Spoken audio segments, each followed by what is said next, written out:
I would like to thank the board and those responsible for my nomination and acceptance into this Hall of Fame. I'm truly humbled and honored to be included with the other members of this esteemed group, many of whom I have worked with and looked to for guidance over the years.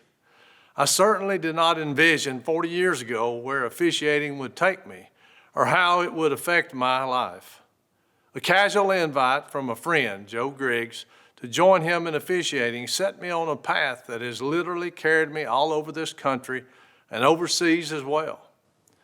Those early years with the Northeast Alabama Officials Association introduced me to friends like Bill Cole, who has officiated for the past 40 years in North Alabama and still texts me after most every game I officiate. My brother-in-law, Ronnie Jones, and I traveled this path together for several years and had fond memories of places like Ider and North Sand Mountain, and would remind each other before kickoff in the Swamp, Death Valley, or other SEC stadium how far we had come. There are many people that have encouraged me and contributed to my career.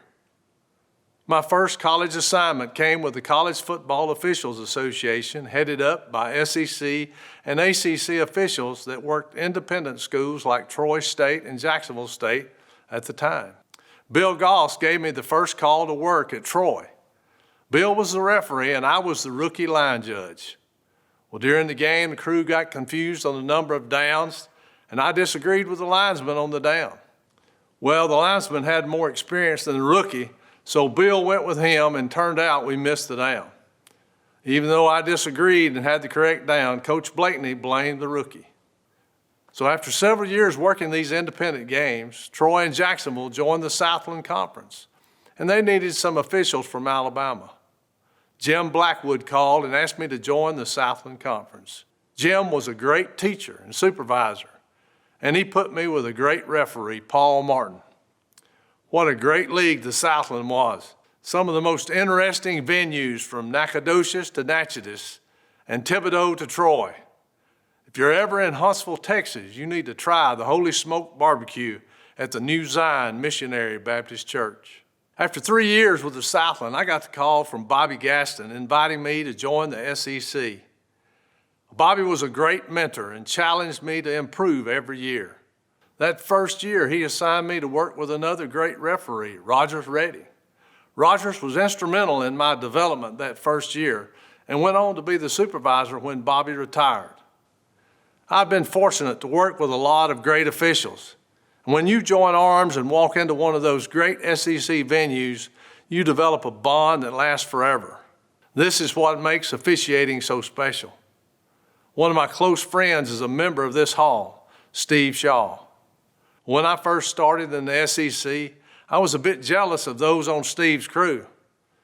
They got the best games and seemed to always be on a roll. Then I was fortunate to get assigned to Steve's crew and realized it was more than the schedule and the games. It was the relationship that he encouraged. Steve and I have worked a lot of games together, including the Fiesta, Orange, and Rose Bowl. And then he messed it up and became my boss. Well, there have been so many others that have influenced me over the years. Ronnie Baines, another member of this hall, has coached many officials, and he is obviously good at it. Just look what his boys have accomplished. Ronnie introduced me to the Indoor League and NFL, which definitely made me a better official and allowed me to experience people and places that only a few get to. To all the crewmates that I have shared the field, I am grateful. I believe most of us would agree this camaraderie is special and unique. Jay Vines, Chris Conley, Mark Curls, Gus Morris, and Bobby Abels are a few that stand out in my past. These guys are the salt of the earth, some a little saltier than others. They are some of my dearest friends. I've been on my current crew longer than any other and have had the privilege to work with referee Matt Leffler for over 10 years. Matt reluctantly provided me with my only referee opportunity in the SEC when he tore a calf muscle at Texas A&M. Well, I was the designated alternate referee. We had fun that night chasing Johnny Manziel around Kyle Field. Some thought I needed an interpreter for my announcements. Others on the crew include Jesse Dupree, Stan Y, Jason MacArthur, Nick Terrio, Tom Femin, and Antonio Smith. Each week, Matt assigns one of us to provide a devotion during the pregame. My most special memories with this crew are these devotions. We laugh and we cry with each other as we share some of our most personal and deepest thoughts from the bottom of our hearts. It's a special bond for sure. Officiating is so much more than what goes on the field. Well, in conclusion, I want to thank my family. They've been supportive and tolerant to allow me to travel this officiating path. I don't take for granted any of the sacrifices that have been made on their part. I tried over the years to be available for most everything they were involved in, but along the way, I know I missed a few. My family is special to me, and my wife is my biggest fan and supporter. My children have both grown into successful adults and have blessed Amanda and I with 4 beautiful grandchildren.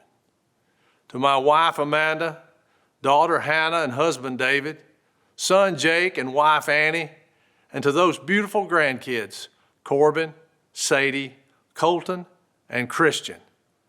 Grandy says thank you, and I love you.